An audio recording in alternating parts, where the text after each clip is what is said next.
It's my privilege to welcome you all to celebrate Constitution Day. We at the BITS Law School and the BITS Design School and our friends gather to delve into a unique and often overlooked aspect of our Constitution. Its artistic, historical, and cultural essence, a celebration of our history, diversity, and collective heritage. India's constitution is not merely a legal document. It is designed as a masterpiece of expression that captures the very soul of our nation. It stands as a symbol of pluralism, not only in its provisions, but also in the art that adorns its pages. The art in our constitution draws attention to the depiction of Indian history and culture, from the Indus Valley to the freedom struggle, from epics of Ramayana, Mahabharata, Gautam Buddha, Mahavir, to the stories of more modern heroes like Jhansi Ki Rani, Shivaji, and Guru Gobind Singh. Also, geography and politics, camels of the Thar Desert to the majestic Himalayas, the Gurukul system of education to protests of Mahatma Gandhi and Subhash Chandra Bose. Why did our founding fathers bother to design a culturally rich and beautiful constitution when the rest of the world has just words on blank paper? Was the transdisciplinarity that we talk about in education today already rooted in Indian culture, history, and politics in the years that have gone by? How important are current events and context to the creation of an important document? And when a context changes, should the art change too? These and many other questions may be answered as we go along by our distinguished speakers, Justice Rajiv Shakdher and Professor Naman Ahuja. Their insights will undoubtedly enhance our appreciation of how the Constitution of India embodies both the rule of law and the spirit of our heritage. Over to you, Ashish. Thank you, Nandita. Once again, welcome everyone to this session in the evening. If you are one of the lucky ones who received multiple emails from Zoom, then apologies, there was a technical glitch on the back end, but at least it served as a reminder. So thanks for joining. To tell our speakers, there are a lot of our design and law students who are sitting together in one classroom. So that's something I wanted to share with you. All right, so the flow and the structure of the event is as follows. I'll keep it brief, a couple of minutes, and then I'll very quickly introduce our two speakers. I'll hand it over to Justice Shakdher for the keynote address, followed by Professor Ahuja's presentation. And then we will have, I hope, at least 15 minutes of questions from all the participants.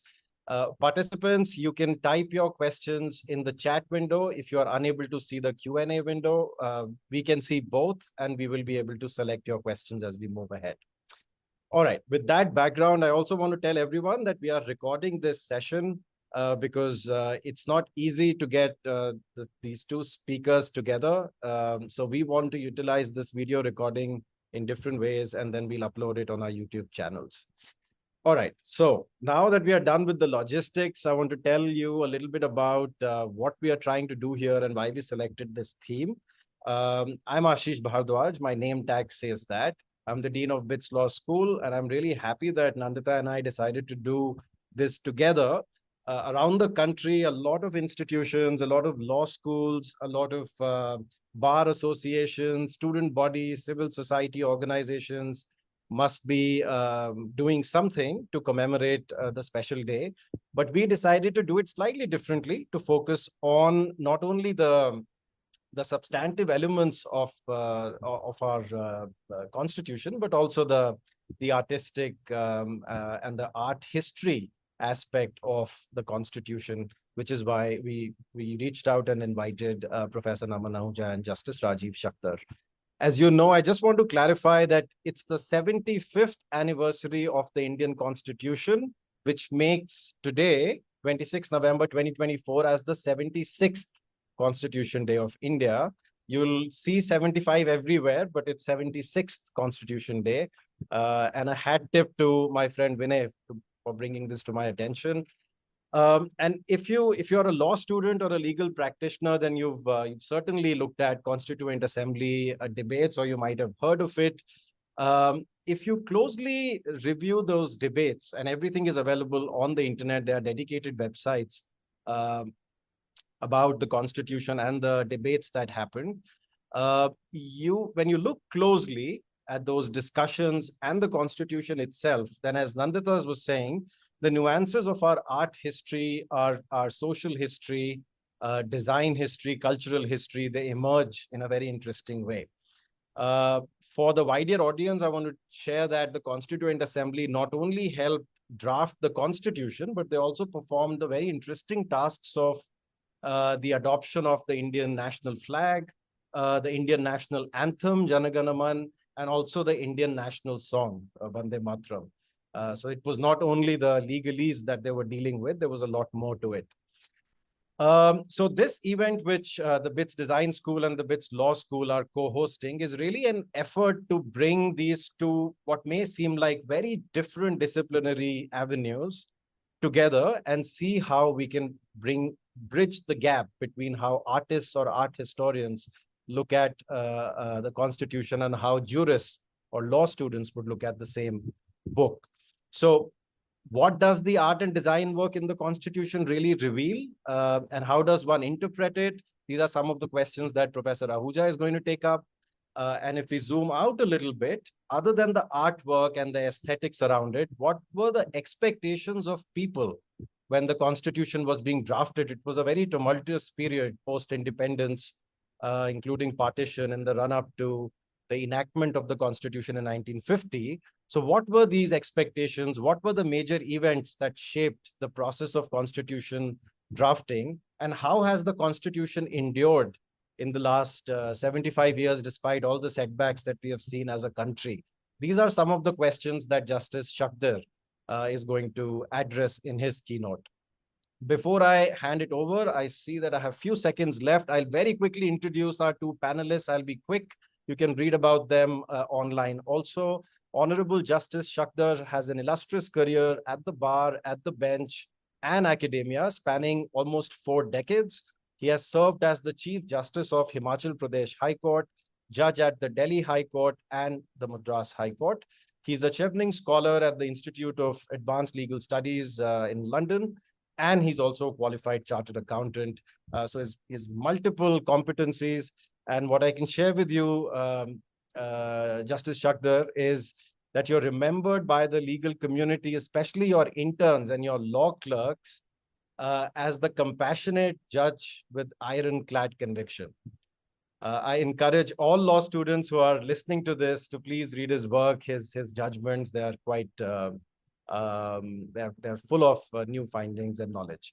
Professor Naman Ahuja, he's an art historian, he's an art curator, a professor at JNU School of Arts and Aesthetics, and his multidisciplinary work, both in academic scholarship and practice, spans 2 decades. He has worked at the Ashmolean in Oxford. He's worked at the British Museum in London, University of Zurich in Switzerland, at the Art History Institute in Florence, Italy, and of course, the Nehru Memorial Museum and Library in Delhi. I don't know if you know Naman, but among the students, you're known as the stylish scholar from Lado Sarai who makes history speak in classroom. For the Mumbaikars here, Lado Sarai in Delhi is the equivalent of Kala Ghoda art precinct in Bombay. So with that, I invite Justice Shakdher to deliver his keynote address. Over to you, sir. Thank you very much, Ashish, for that very kind introduction. Ms. Nandita Abraham, Dean BITS Design School, Professor, once again, Professor Ashish Bharadwaj, Dean BITS Law School, my co-panelist, Dr. Naman Ahuja, students, distinguished guests, ladies and gentlemen. About 10 days ago, when Professor Ashish Bharadwaj invited me to be a speaker on this panel, I was unsure about accepting the invite. Not because I did not want to join you all in celebrating the Constitution, but due to the reasons that I increasingly seem to have come around the view that less and less people wanted to know about the solemn contract our forebears made with the people of this nation. Happily, I've been proved wrong. Your participation fills me and so many others who are like-minded with the hope that the Indian Constitution will survive the trials and tribulations it has faced from time to time, and that there are young, minds who want to know how it was forged despite immense challenges veering around the vivisection of this nation, polarization due to caste and creed, pressures of religiosity, assertion of ethnicity, and rightful pride in the preservation of local culture and language. The contract that we, the people of India, gave to ourselves is embedded in the Constitution. This contract was forged after a long struggle spread over 2 centuries. The seed of constitutionalism was sown, and this is something that the students would like to know if they don't know, especially the students of design, with the first War of Independence, or what the British would like to call the Mutiny of 1857. Interestingly, the unlikely hero of this War of Independence was the Mughal Emperor Bahadur Shah Zafar. Bahadur Shah Zafar's reign lasted till 1858. For most of his reign, he was a figurehead, in fact, a client of the British with no real authority. However, history catapulted him as a nominal and a reluctant leader of the rebels. Bahadur Shah was arrested by the British Army after it captured Delhi in September 1857. The emperor was tried and exiled to Burma, now Myanmar, with his family. He was a forlorn man. In fact, if some of you have heard a song which was based on a couplet written by Bahadur Shah Zafar, it went something like this: मैं किसी की आँख का नूर हूँ, मैं किसी के दिल का करार हूँ. So that's the kind of state he was in, but he somehow became the symbol of our first War of Independence. The 1857 mutiny, of course, propelled the British to involve themselves directly in the governance of quote-unquote natives. This led to the enactment of the Government of India Act of 1858. This is a watershed date for the Indian history insofar as its constitution is concerned. This is the first time that the British government directly got into the running of the affairs of the country. Before that, Britain used to rule India through charters which were issued by its sovereign. In fact, the first charter was issued by the Queen Elizabeth in 1600. And the company at that time, i.e. the East India Company, was managed by a governor and several members. In 1600, they had 24 members. Interestingly, these members, or the governing council as it was called, were given both legislative and executive powers, and violation of that would lead to punishment. With the enactment of the Government of India Act of 1958, as I just adverted to, there was a certain sense of unease as there was no representation of the local Indians. Then came a series of Indian Council Acts. These were acts of 1861, 1892, and 1909. The difference between the previous regime, that was the 1858 Act, and the Indian Council Acts was, as I said, a loosening of the reins and more representative government. In fact, the Indian Council Act of 1909 was based on what is known as the Minto-Morley reforms. However, Indians were restive. It again met with resistance. And during this time, some of you who would have been history buffs would have known that the Indian National Congress got formed, which was in 1885. In fact, interestingly, Indian National Congress had some Britishers, or let's say non-Indians, as part of the party. And one of the famous personalities is Annie Besant, who went on to form the Theosophical Society. The INC was, at that relevant time, the torchbearer of what I would like to call the aspirational Indian. So around 1909, which was very close to 1913 and 1914, the world was going through a tumultuous period, which was marked by extreme instability, as we were on the threshold of the First World War, which spanned between 1914 and 1918. As a matter of fact, at that particular point in time, Europe was divided into ideologies and isms. You had democracy on one side, you had imperialism, you had nationalism. This threatened the multi-ethnic states such as the Austro-Hungarian Empire. And therefore, we had the world, so to say, or at least Europe, divided into two sectors. You had Britain, France, and Russia, interestingly, on one side, and then you had Germany, Austria, and Hungary on the other side. This is how the First World War played out. At that time, the British wanted Indian support in the war effort.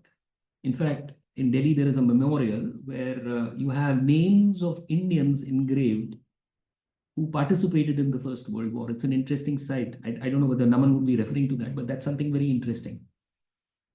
And it is my belief, as I read history, that the Indian National Congress, or the INC, decided to support the British, as perhaps for two reasons. First, that they thought they were espousing the right cause, i.e., siding with British and the French and the Russians. The second reason perhaps was that they thought that they would be able to free the country from the ruler's yoke once the war was over. It didn't happen that way. However, history's needle moved in the right direction.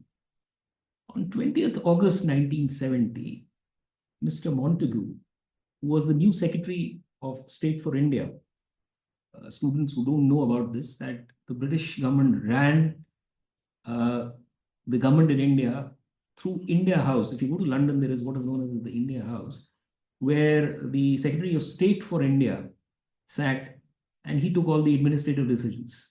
Of course, there was the Governor General and the Viceroy who were in India, but the real administrative power lay with him.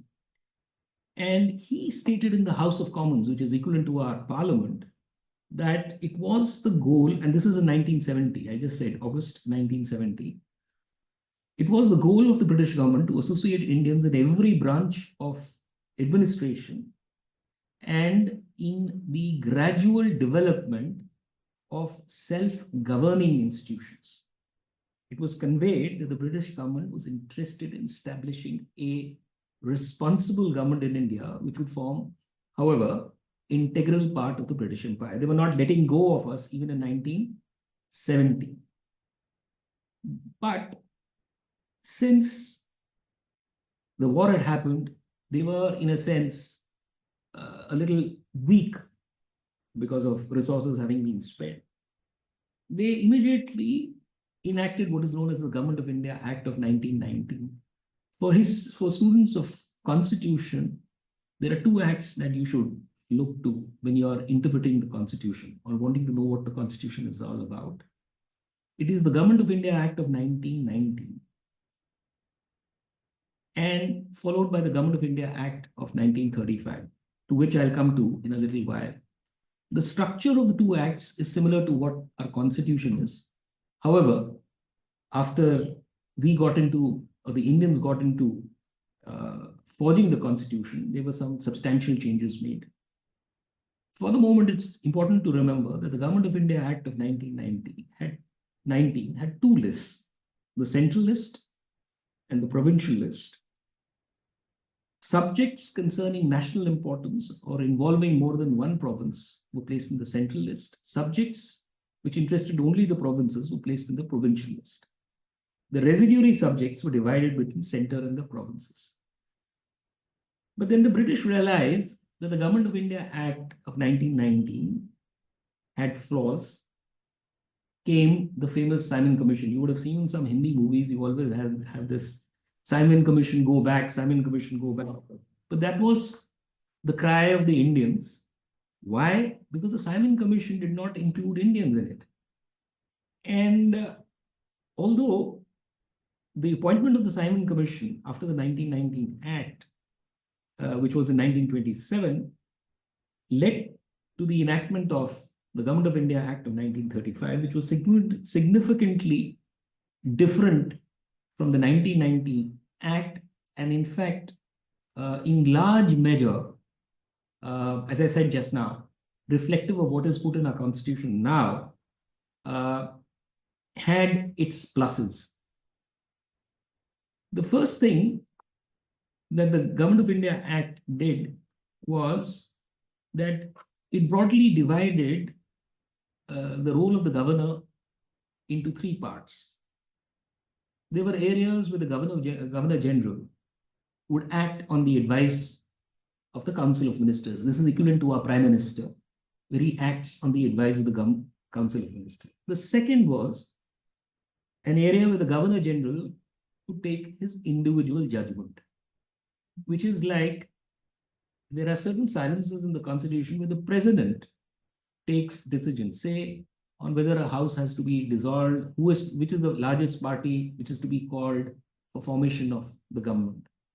The third area had the Governor General vested with complete discretion, where he was not required to consult his ministers. So, although the present Constitution has rules for the President of India, the Prime Minister who works with the Council of Ministers, in the 1935 Act, there was, in a sense, a meeting of all these rules and powers being vested in the Governor General, with areas defined where he could act independently and where he needed to act on the advice of the Council of Ministers. Importantly, the Government of India Act of 1935 did two significant things. First, it set up a federal legislature, which was bicameral, like you have the upper house and the lower house. The Federal Assembly, which is like the Lok Sabha, had a tenure of 5 years. And the Council of States, which was a permanent body, members retired every 3 years. The other significant thing which it did was, I don't know how many of those who are not law students would know that before the Supreme Court, we had what is known as the Federal Court in India, which was the highest appellate court in India, with a Chief Justice and 2 puisne judges. So we functioned with only 3 judges, really, And this was established in 1937 with an appeal from the decision of the Federal Court lying to the Privy Council in London. So a lot of our, eminent lawyers also went to the Privy Council in London, fought and argued cases both for and against the government. So before the Supreme Court, we had the Federal Court in India.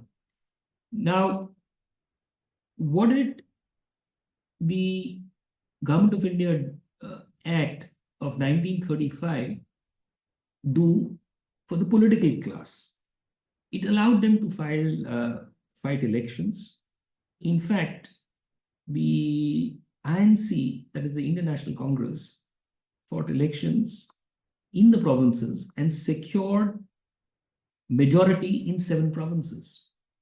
So between 1937 and 1939, this experiment continued, when finally the Indian political class thought that it couldn't have its way, and they resigned en masse from these ministries, which led to the collapse of this experiment, and by which time the British were involved in the Second World War, which is a World War which started, as we all know, in 1940. From 1940 to 1945, they were engrossed or involved in that fight.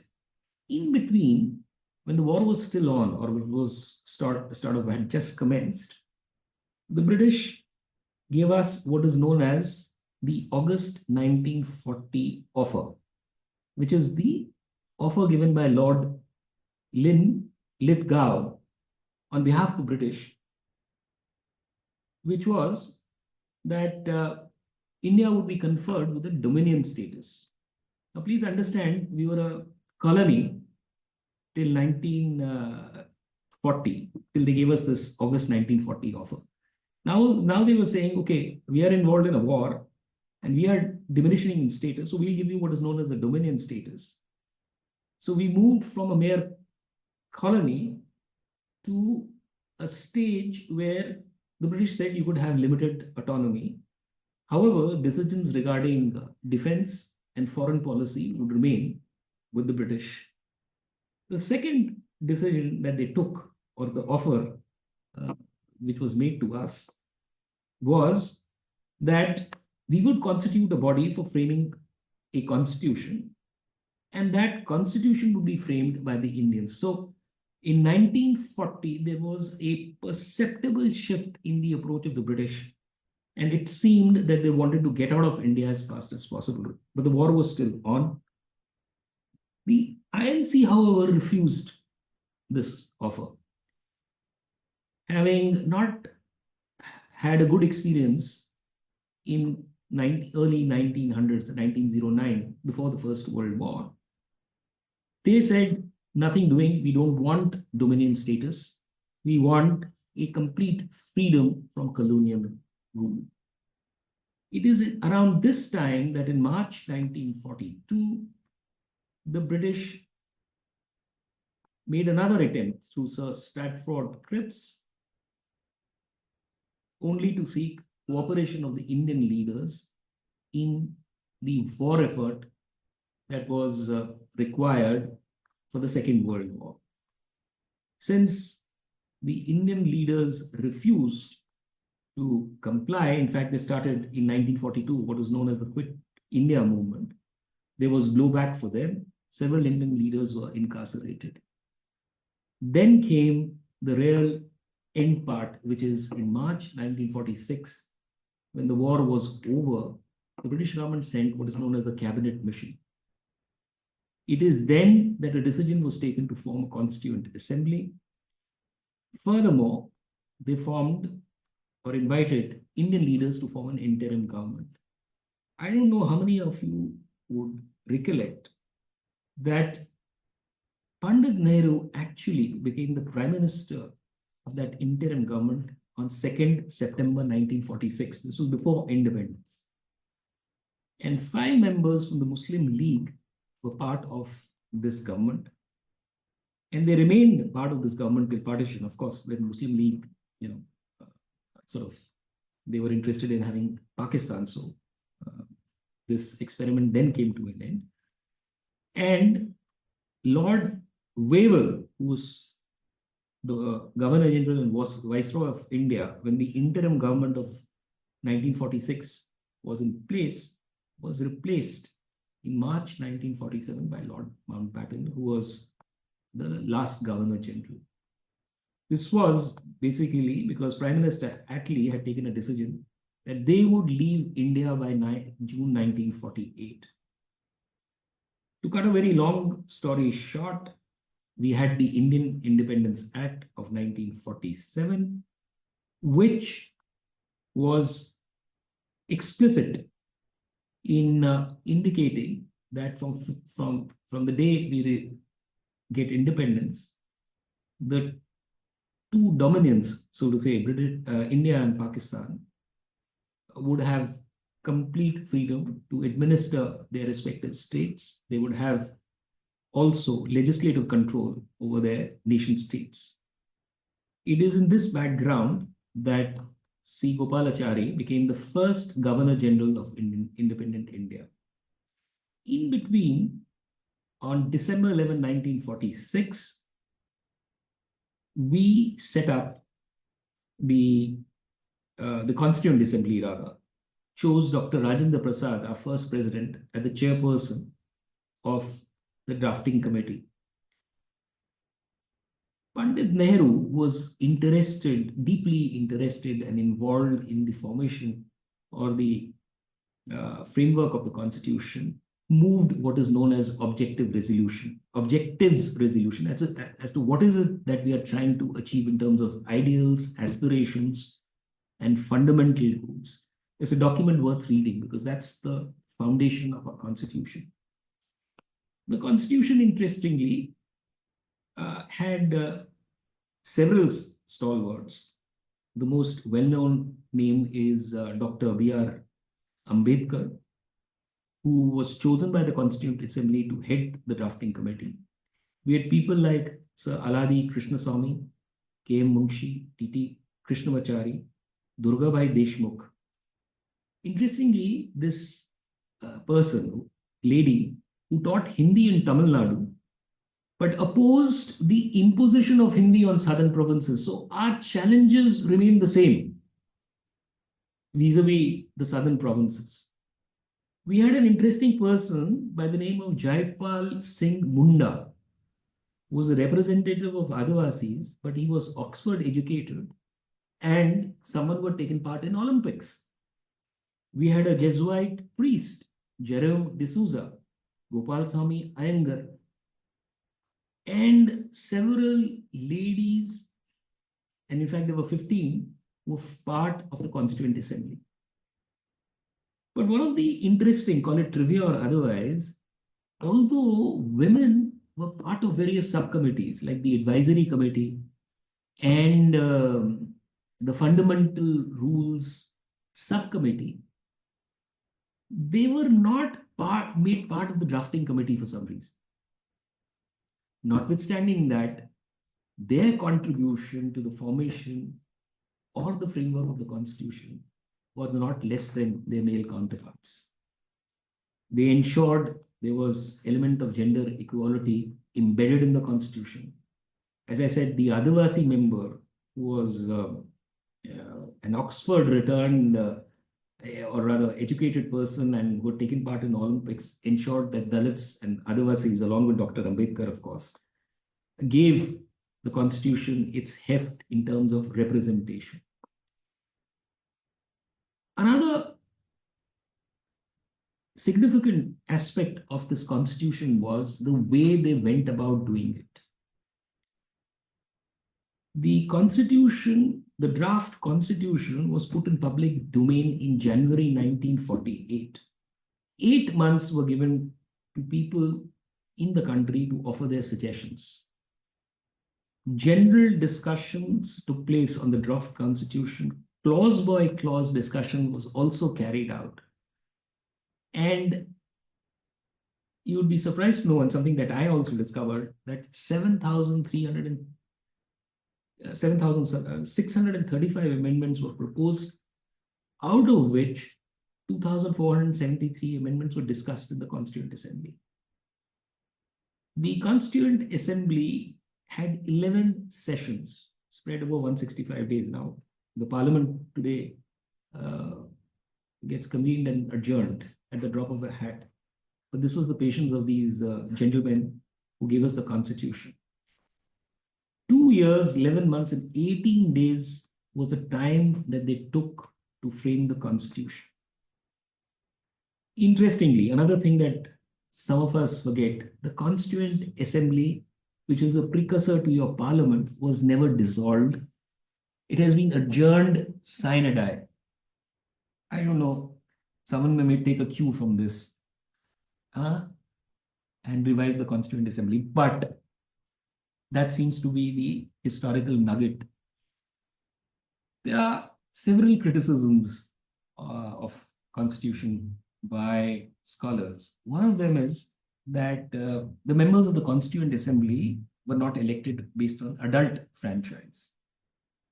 The other criticism is that unlike some nation states, after the Constitution had been framed, there was no referendum. Scholars, at least some constitutional scholars, say both these criticisms are misconceived.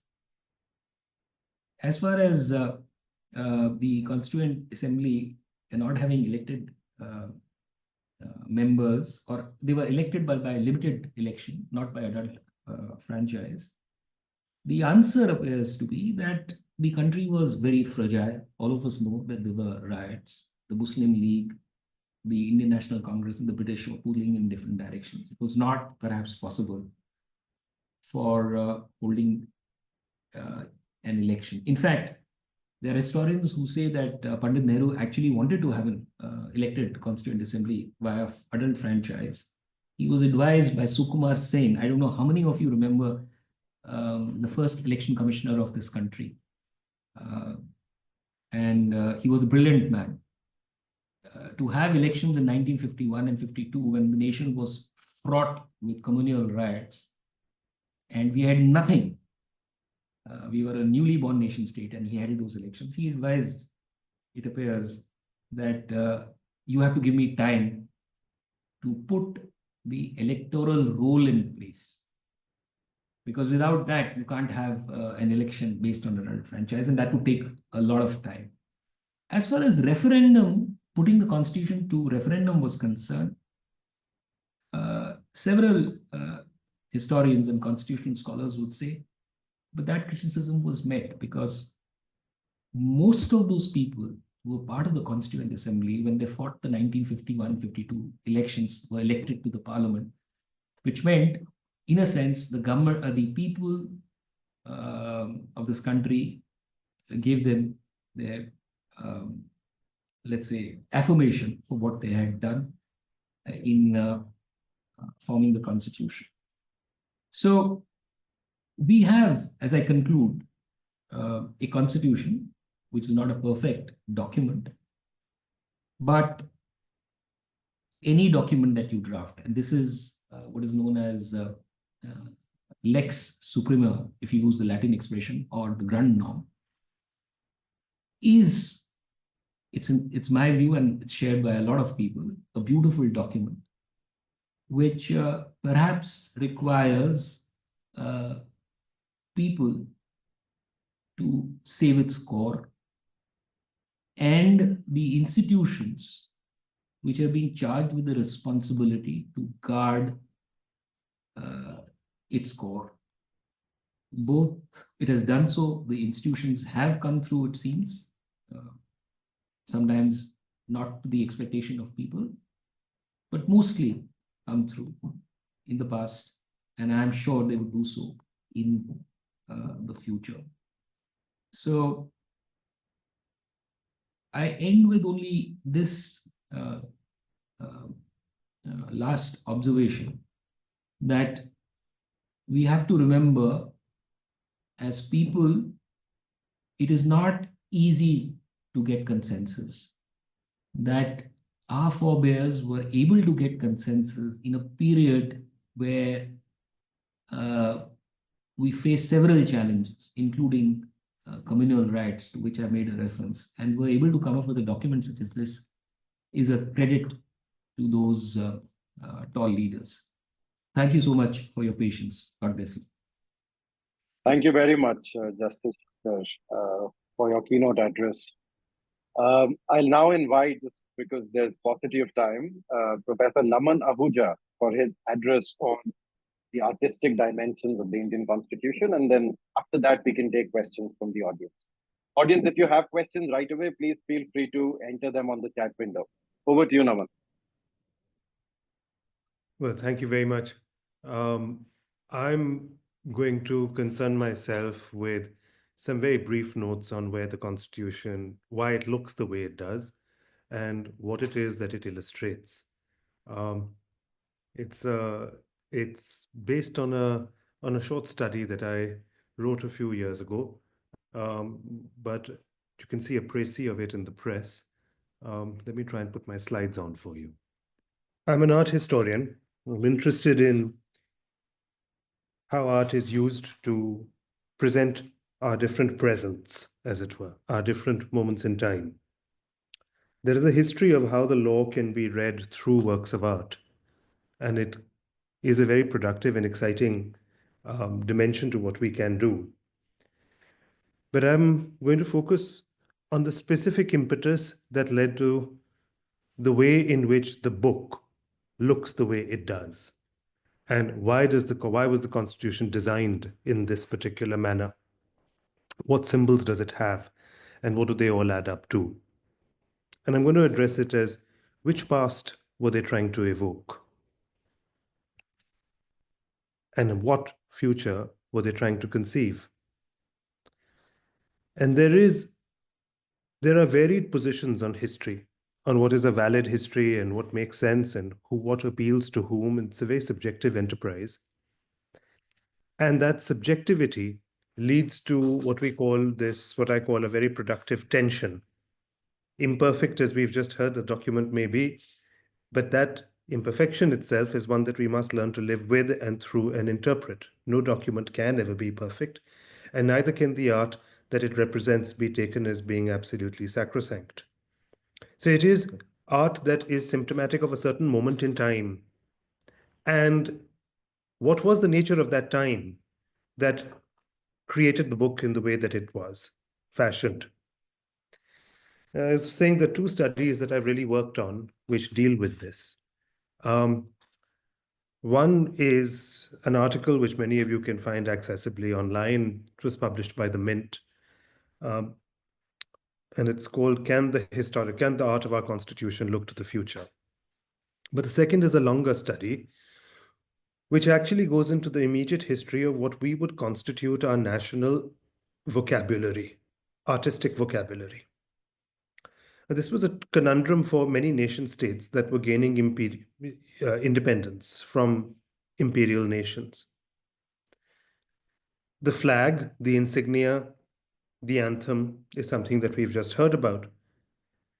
So some years ago, I was invited to write about the history of the Rashtrapati Bhavan building and the two adjoining buildings, North and South Block, which were made by Herbert Baker and Edwin Lutyens. And I was particularly interested and tasked with looking at the politics of the interior design and architectural motifs. Who espoused what and why? Which were the factions that wanted a certain kind of interior design? Which were the factions that wanted a certain shape of arch or a capital to a pillar? And different design decisions were being madly debated in the press. And the imperial government was being really dragged over the coals by our national leaders, saying that the sweat and blood of Indians is going in, the Indian taxpayers' money is going into creating a building which the architect had been told must last as long as the sun and moon shall shine, or shall outlast the imperial buildings of Rome, that the sun must never set on the British Empire. And this must be the building that must embody that. And so building standards were adopted that were going to be second to none for the creation of that building. And this was a national embarrassment for many of our leaders. And it was also a very peculiar challenge for the architect and designer, because you must remember that Indian Maharajas lived in very grand forts and palaces, which were far larger and grander than what any European noble or aristocrat had seen. So how were the British going to create a building that was not just going to impress fellow Europeans and make a statement, but how was the architect going to make a statement that was going to impress Indian Maharajas? And now that was a true challenge. And so a vocabulary had to be adopted. And the debates that led up to that decision of Lutyens, and then after that, for the decisions for what were going to become the symbols of our state, is a very interesting trajectory of how neither Hindu vocabulary of art nor Muslim vocabulary of art was regarded appropriate. Now, this was a time when history used to be divided up into those two categories. And I dare say it still is, even though many of us as historians have talked about how you can't be so simplistic, and this communal way of thinking about history as being divided into camps according to religious identity, rather than thinking about chronology and the pluralism that might exist in every period, has been a long-standing debate for many of us. And so while working on this, it also turns out that many things that we take for granted, like the national motto, Satyameva Jayate, wasn't always there. Symbols of the nation state were not always there they had to be adopted at a certain point. So by 1950, when you start looking at the document of the Constitution, you also have to think what were the shifts that were going on in the adoption of these symbols. And once these symbols were being codified and adopted by the government and discussed in Parliament and adopted, many other countries were looking to India to see how was India going to define its visual vocabulary, which it was going to put on its currency, on its postage, on its constitution, and every insignia that we have all over the country.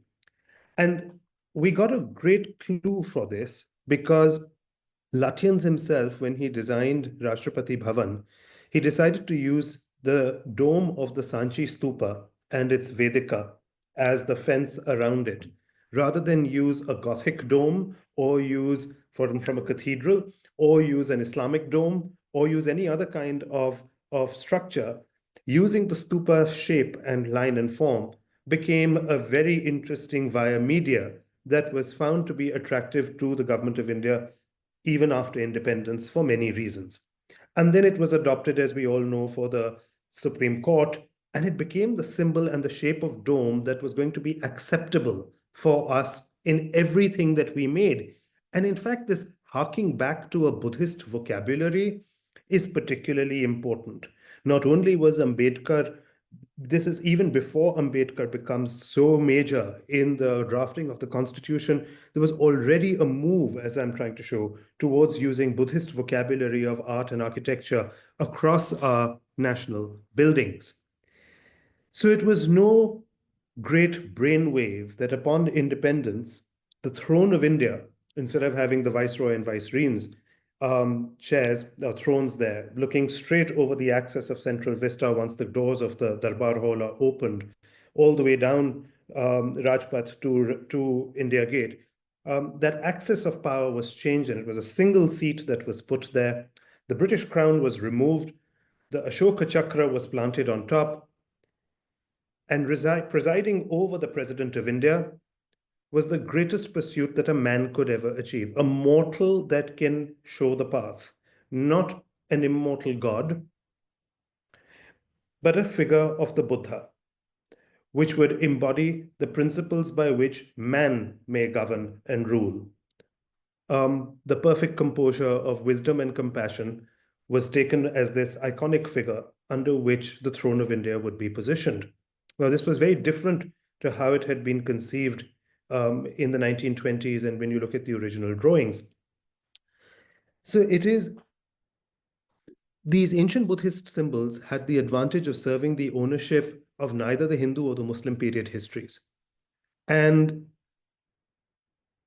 eventually, Badruddin Tayyibji, a civil services officer, and his wife Suraya Tayyibji proposed the usage of the Ashokan capital, the four-headed lion, as the final emblem, which was then sketched onto the first page of the Constitution under the able mentorship of Nandalal Bose, which is what I'm going to talk to you about today.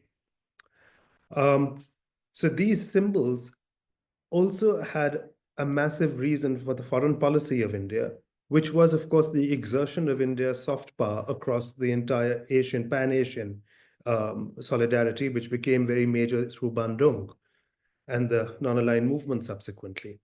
Which was to be able to seek solidarities with all the Buddhist countries of the world that would associate with India as the Holy Land. Now, this gave them a certain credibility and kudos. There are two versions of the Constitution that are painted, and they lie in these cases in Parliament House. One is in English, the other is in Nagari.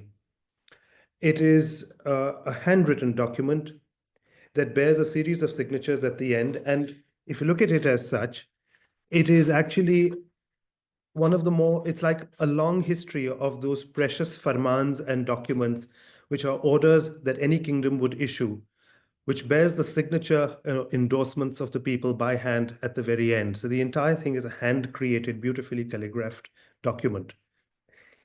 The name of Nandalal and the other artists of Shantiniketan who worked under his tutelage are inscribed into the little corners of the paintings. And the calligraphy, which was done by Prem Bihari Narayan Raizada, you can sometimes see Prem written occasionally in the calligraphy of the of the Constitution script. All of the paintings, all of the folios of the Constitution, and I'll call them folios rather than pages, are in a hashia border, which is very much the technique of bookbinding and book creation that was there for the grand Mughal albums that were produced. But the decorative repertoire or the ornament that you see on these borders doesn't actually come entirely from Mughal art, but it comes from a revival of Ajanta, and it comes from the Gupta period. And then there are occasionally things which are borders and patterns that are taken even from many other diverse parts of India. And the reason for this is that Shantiniketan's pedagogy had a very clear policy that students would have to be taken on field trips every year to different parts of the country, to the great monuments of India, which they were forced to sketch and reproduce endlessly, and then interpret that material into their work as artists. And these study trips led to a very close documentation of the major art forms of India. And since the oldest museum of Asia was created by Lord Curzon in Calcutta as the Indian Museum there, the holdings of the Indian Museum Calcutta became the great experimental ground for the Shantiniketan students to go sketching. And so many of the scenes that are in the Indian Constitution can be tied actually to the style of the sculptures or paintings that are in the collection of the Indian Museum Calcutta. There are some epic scenes, like for instance, lots of Buddhist art comes up. So here you see this entire procession of monks carrying the relics of the Buddha as they are dispersed across the countries of the world after the King Ashok had some of the principal stupas reopened as per myth. Shantiniketan had a very particular milieu in which these artists were trained, very much as a gurukul that Rabindranath Tagore had conceived.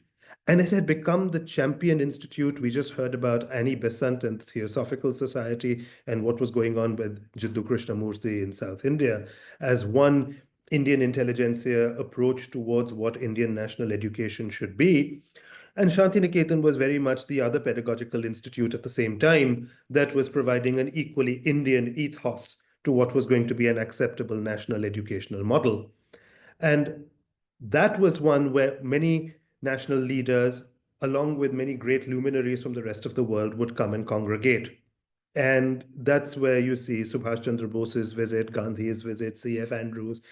And it's in the middle of this Gurukul that the students are taken to the forests and to these museums, and they're made to sketch and draw. And a certain vision for a modern India is born in Shantiniketan. There were parallel developments happening in the Bombay Art School as well, but that was eventually dropped, even though Lutyens and Bakers, buildings, and especially for those of you who are interested in how the history of law, Indian law, if you go to the Home Minister's office ever or see the murals in the buildings in North Block, you will see that in the Home Minister's office, which used to be the Law Minister's office once upon a time, there are entire series that were painted by the Bombay Art School by Gladstone Solomon that actually shows the Manusmriti, Hindu law, Muslim law, Western law, the history of law per se, beautifully painted as murals. And that was a task, since that had been given, the murals had been given to the Bombay Art School, the Constitution of Independent India was given to Shantiniketan. And so there was a certain sort of tension in who was going to get the contract to be able to represent India for this manuscript.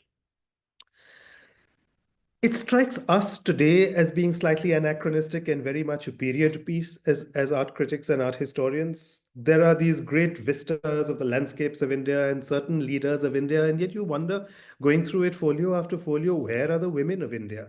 Where are the stories that represent the agency of women in these paintings and the Constitution? And in as much as it is empowering, because as we just heard from Nandita, who introduced this talk, when she said that it has the Gurukul, it has the ethos, it has the landscape of India, it has the leaders of India, it has the reigns of the great emperors of India. It shows us a certain national pride, a certain national history. But that very same concept of the nation isn't always one that is arrested, in 1947 or 50. It's also one that evolves. And today you want to seek greater representation of other communities. You certainly want more gender equitability in your artistic representation. And that's not always manifest in this manuscript. So there is a certain kind of a vision of the past, which is typical of a certain kind of heroism, which is implicit in how we define modernism. And the Constitution is therefore what I definitely call a very modernist project. So it's a very particular vision of India's past. There are certain leaders that became the champion leaders of India's national movement. And so you will get Tipu Sultan and Rani Lakshmibai, who fought the British. And you've got Shivaji, and you've got a representation of Gandhi, of course, borrowed on the iconic etching made by Nandalal Bose of that particular Dandi March figure. And you have Subhash Chandra Bose, who is canonized in the Constitution as well. And so you get these national leaders that become the standard textbook for what led us to our independence and led us to our Constitution. So taken together, the illustrations of the land, of the forest, of the desert, sea, and mountains start with the seal of the Harappan bull, replete with power and dignity, heralded by the markings of an unknown language of yore. Here is our grand history that goes back to God knows when. The illustrations reveal that civilizations have come and gone, and as we move between chapters, some are located in palaces, but others are set in nature. And so you get to see the diversity of India. And there's, as you were saying, there's these beautiful gurukuls that are created. As you look at this painting this litho more carefully, the etching, the line drawing more carefully, actually each of the buildings is a different type of Indian architecture. So you've got the barrel vaulted building, you've got the apsidal roof, you've got the hut, you've got the square kuta building, you've got all the different types that go into the making of the vocabulary of Indian temple art and architecture, or stupa architecture, chaitya architecture. You've got a catalog of them all. So this is very much an art historian's delight to be able to put the different kind of dwelling spaces of India on top of the page on citizenship. So there's different kinds of people that live in India. And so you get something Jain, as you get a Tirthankar over here, very much like a pothi of a Jain manuscript in a horizontal format, emulating a Jain painting. And then, as I was saying, there is an overwhelming amount of Buddhist iconography in this manuscript. The scene selected to define what comprises the Union of India is very poetically the first sermon of the Buddha delivered at Sarnath. Ashoka's role in the spread of Buddhist cultural influence, as well as the areas which were touched by Buddhism, were used for making the larger claim of the spheres of Indian influence.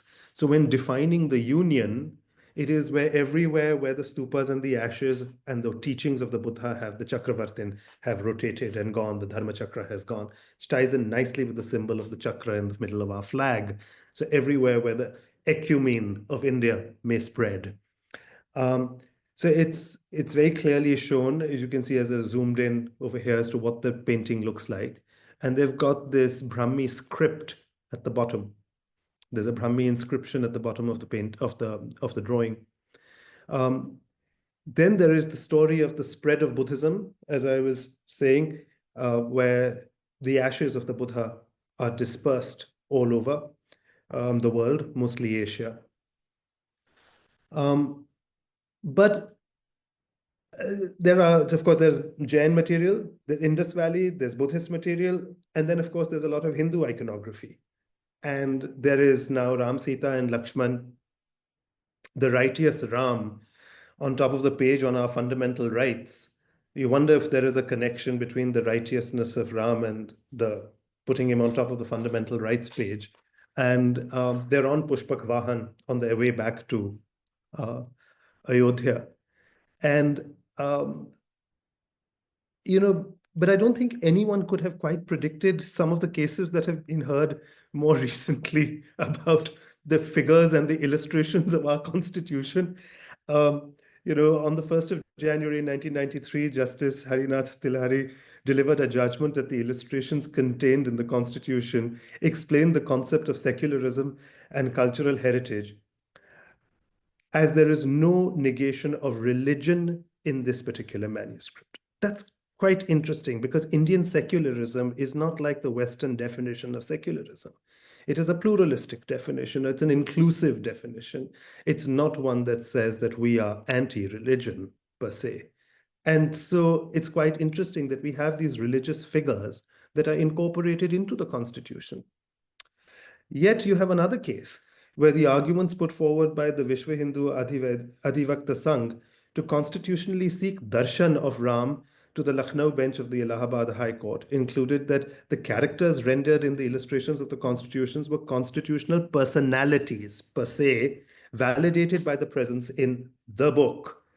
And therefore, Akbar and Ram and others are there to speak to us through this book because of their illustration. So then they're no longer being given, that claim is that they should no longer be given their status as illustrations to the words, but they have juridical identity and presence as if they were living gods, which the Indian Penal Code made provision for living temples.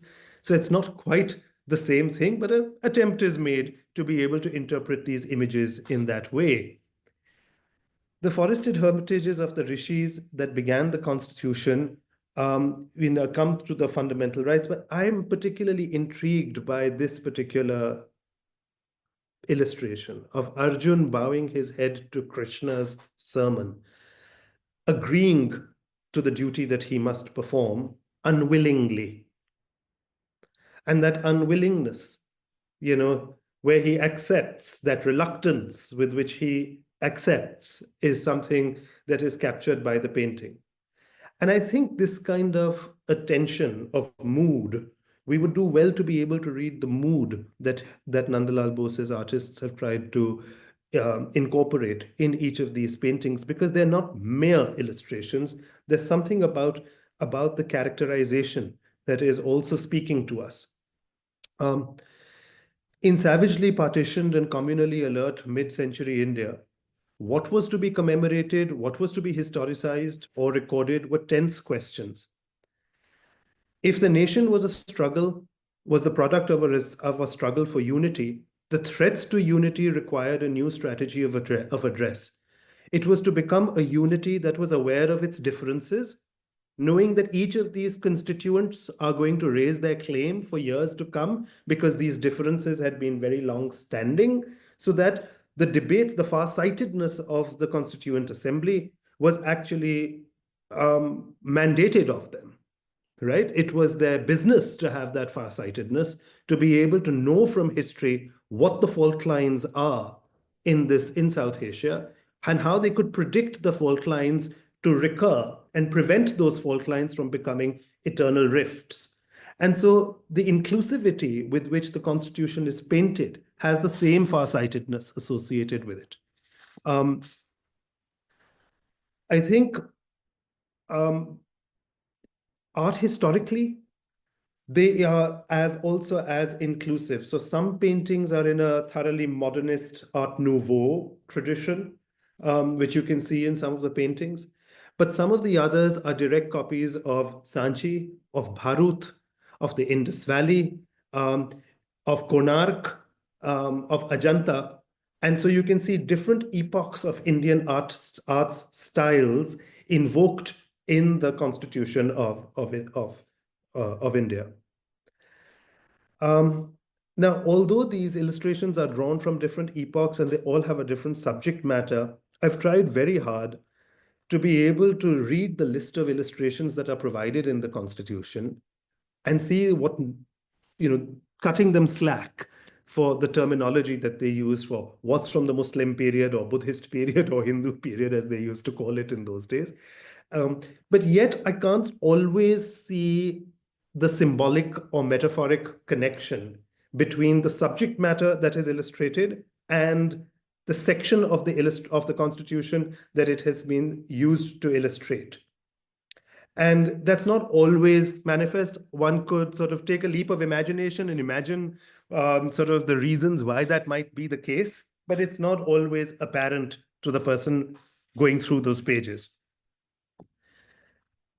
If the purpose of these illustrations was to inspire national pride in great men who built a culture, then we will never realize a better future. For what was better was always in the past, right? You're always invoking things from history. And surely the Constitution is a document that is looking to our future. Can one argue, therefore, that if Nandalal Bose had paid a little heed to illustrating the atrocities our culture has perpetuated or found hard to shake off, we would have been forced to remember why indeed we need this Constitution? In a time when battles are being fought all around us to define a future, when we want to hold on to a perceived identity informed by our past, the tension presented by interpreting the spirit of the illustrations seemed to mirror our present condition. Is this tension, as we just heard, to be our fate, to be able to learn to live with conflict, to be able to learn to live with these dichotomies, to be able to learn to live with this pluralism? Calibrating the upholding of tradition while looking to modernity forces us to take a position on history and decide what qualifies as our tradition. And recognizing that tension or that anxiety itself, then, I think is the productive lens through which we can revitalize and find succor or find a way to salve our dashed hope in the nation, one which makes peace with the values of the past. Read then in the illustration not the hero Arjun, but allow his lowered head to indicate his quandary, and learn to live with the fact that we must accept our quandaries, our difficult judgments that we have to see through. I think read past the image of the heroism of Ashok into the action of the division of the relics instead, and why the atrocities of war led him to realize a need to spread the ashes of the paragon of ahimsa. It was the crises, the tensions, the anxieties through which these characters found a way that should be the titles or the messages of the paintings, rather than the identification of the style, Ajanta style, Muslim style, Hindu style. The role their anxiety played is something that I find enabling. It can keep us going. And in that case, these truly emerge as paintings of a triumphant modernism, indicating the disturbances and failures that they have given direction to. It is the reading of these vulnerabilities of the circumstances and plots in which these heroes emerged through which we can find our succor and hope. So thank you very much. And I hope you enjoy looking through these illustrations. Thank you very much, Naman, for that glorious presentation. I'm going to request you to share that because a lot of students might want to see those pictures up close. So thanks very much. We're overrun by 10 minutes. If it's okay with all the participants and our speakers, I'd like to take at least 2 questions, one for each speaker, if that's okay. I'm reading some from the chat and some that I've received on a different medium. Justice Shakdher, one question is from Gopal Krishna Koneru about the difference in the way we operate between written constitutions like ours and the way some other countries operate where the constitution is not written, it's in an unwritten form. Is there really a big difference there? And what are your views on this this binary distinction that we can make? You'll have to unmute, sir. To answer the question that Gopal has raised, in substance, there is not much difference. The only distinction between the two circumstances, so to say, is that in India or countries where you have a written constitution, you have a single document where, as I said, the basic format or the basic contract between the people and the state as to how the state will be governed, regulated, and what rights they would have is placed. And then you have legislation and executive orders which build on it. Now, the classic example of an unwritten constitution is actually Great Britain. It doesn't have a single document, but that doesn't mean it doesn't have a constitution. It has a constitution in the form of a 17th century document, which is the Bill of Rights of 1689, Then you have various other statutes. You have the common law, which is basically judge-made law. You have parliamentary conventions. And you've also recent statutes like the Human Rights Act in England of 1998. So, as I said, in England or countries where you don't have, and they are democracies, where you don't have a single document which is referred to as constitution, you have various legislations which help the nation state to govern and confer rights and perhaps place duties on the shoulders of the public, of the citizenry. Thank you. Let me throw one question. Yeah, right here. There's a question from one of my faculty colleagues, Professor Chinmay Deshmukh. It's for you, Naman. You talked about, I'm reading the question, you talked about integrating our anxieties and uncertainties to do justice to the portrayal of our collective identity. If you could add illustrations to the Constitution now, what else would you add? I think conflict is something that we are often very afraid of. As a museum curator, I've been trying to think about what to do with all those horrendous public statues that we have all over the country. I don't mean modern ones, sorry. There might be ancient ones also. Like, for instance, not just in our country, all over the world. For instance, there are statues in Britain when the Roman Empire was ended and they pulled down Hadrian statues from public spaces and threw them in the Thames.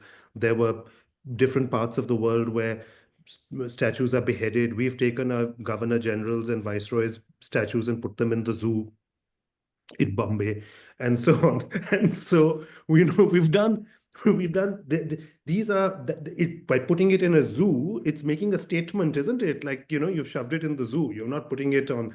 It's no longer on a Choraha somewhere. You've put it some. So there is a history of conflict that is very much a part of our visual culture and in public spaces. So if you go to a monument and there's been iconoclasm and something's had their nose chopped off and their head broken off and their arms taken off them, and you're not removing that statue from there, you're leaving it there on the monument as a reminder of the iconoclasm that it has perpetrated, then you are actually making a public statement through the vandalism. You're choosing to make a lasting public statement through that vandalism. And I think there is a long history of how vandalism and conflict has been communicated. I think the best thing that we can do as a public is stop being naive. I think we've got to wisen up. We've got to wisen up to how propaganda works. And this is the business of what propaganda machinery does. Twitter can't survive if there is no conflict. If X can't survive, if nobody is writing back saying, I disagree and there's a storm, everyone has to disagree about something, right? That's the only way they get traction. So if you know about the instruments that create traction, how traction is generated, you get past it. You're wizened up to it. You're just like, oh, not that old hat again. I've been there, done that, got the t-shirt. I know how this game works. And you wisen up to it. Abhinav Gupta had a very wonderful passage. The great aesthetician of Kashmir, in the Sanskrit aesthetician of Kashmir, he says, people should be told about the bloodletting and the carnage of the Mahabharata should be recited to them with all the blood and gore. Every year you should listen to the story of the Mahabharata, because only then, when you are completely immersed in how brother kills brother, will you realize that art can act as a catharsis and the desire for violence can actually leave you only by seeing so much conflict in the public arena. And I think if art has a purpose, if by seeing it depicted and seeing so much of it, if it can suppress us from actually inhabiting it, well, then it's really done something marvelous, hasn't it? Oh, that's right. That's right. Do you want to take another question, or have you run out of time? These people waiting for me outside. I know, Naman, you have. I know you're running a bit late. But that was, well, we could cover two questions. That's great. Thank you very much. Thanks very much, Naman. Appreciate it. Thank you. Yeah. Do So you have time to take one more question? Yeah, I can take one more question. Okay. So this question is from Dr. Devendra Patil. I'll read it out. It's in the chat window. Are there ways in our constitution to empower common people, men and women, against Congan bureaucracy or constitution for the betterment of the country? If there are, then how can we educate them about the same? Yeah, so the Constitution is all about rights. In fact, there is a chapter on duties, but we all know that those are not enforceable, whereas rights and Part 3 are enforceable. And there is a lot of emphasis these days, I find, on duties. While duties is all right, but we must, as a nation state, first be able to provide for the rights. And the institutions have to understand the difference between the two, because there is a power imbalance. It is people who do not have the wherewithal, who come to court largely to enforce their rights. And therefore, according to me, the best route is the Constitution and the statutes which are framed, as I said, and built on the basis of the Constitution. So that is the first part, that whether it's the bureaucracy, the executive, they can and should remain ring-fenced by what is drawn up by the Constitution. And if they fall foul, it is then you go to courts and get them reined in. So that's the best way to do it. Now, as far as the second part is concerned, how do we educate common man about that?